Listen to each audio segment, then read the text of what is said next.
Summit. Joining me now is Louisiana Republican Congressman Charles Boustany, a former heart surgeon himself, who will be attending tomorrow's summit. So, a 6-hour televised debate orchestrated by the White House with a relatively charismatic president. How do you ensure that it's not Daniel into the lion's den and you're going to get hung, drawn and quartered on the question of bipartisan support? Well, as a physician with 20 years experience in an operating room, I'm by nature optimistic, but I also have realistic expectations. But let's be clear here.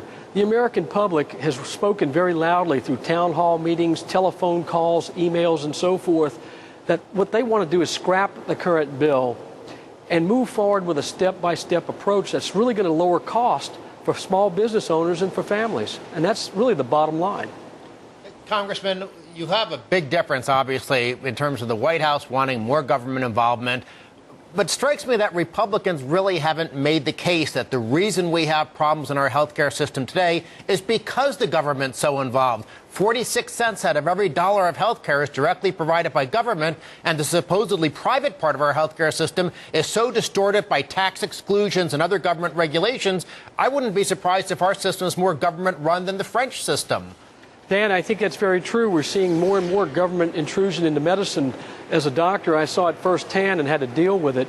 And that's why Republicans are proposing a number of basic ideas that really put health care back into the hands of families and individuals, small business owners, and gets it away from the government. The bill that we have that's passed both House and Senate is actually a much bigger government takeover. And that's not what the American people want. They want a market approach that's going to put them in control and lower costs for families and small business owners.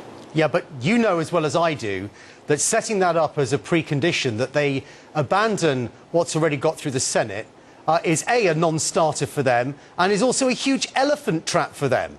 Because if they say yes and go along with your proposals, they lose the one chance they've probably got to get any legislation through the Senate now that they've lost their 60-seat majority there. It's a non-starter. You know it. It's a brilliant negotiating tactic. Oh, I understand that. But let me say that over the course of the year, we've got the American people behind our approach. They want to see expanded health savings accounts, small business plans that allow pooling so that small business owners and individuals, families can get the same kind of leveraging against these insurance companies that labor unions and large corporations get. So we have a number of very vital solutions, good solutions that build. Don't we need something more dramatic than that? I mean, as you alluded to earlier, isn't the real problem that once you're in the insured pool, certainly under Medicare, you sit there as a consumer and you can demand at nil cost to yourself, nil marginal cost, because you've paid your fixed fee further up, almost limitless health care. And those providing health care can make almost limitless profits by continuing to provide volume, whether or not it's actually needed at the point of delivery. And that's a very good point. And I'll tell you, that's another fundamental flaw in these health care bills. Yeah, but you need to address that, surely, Congressman. Let's actually get to the heart of why the curve is bending completely in the wrong way in this country, and not fiddle around with small details that may or may not persuade some small businessman. Oh, yeah, I agree fully with that. And that's the fundamental flaw in the existing approach, and it's just going to build newer entitlements. It raids one to build a new one. And the bottom line is we have to address it at the fundamental level where cost is incurred, and that's at that interaction between the doctor and the patient. And the way you deal with that is you look at what drives doctors' behavior and what drives patients' behavior.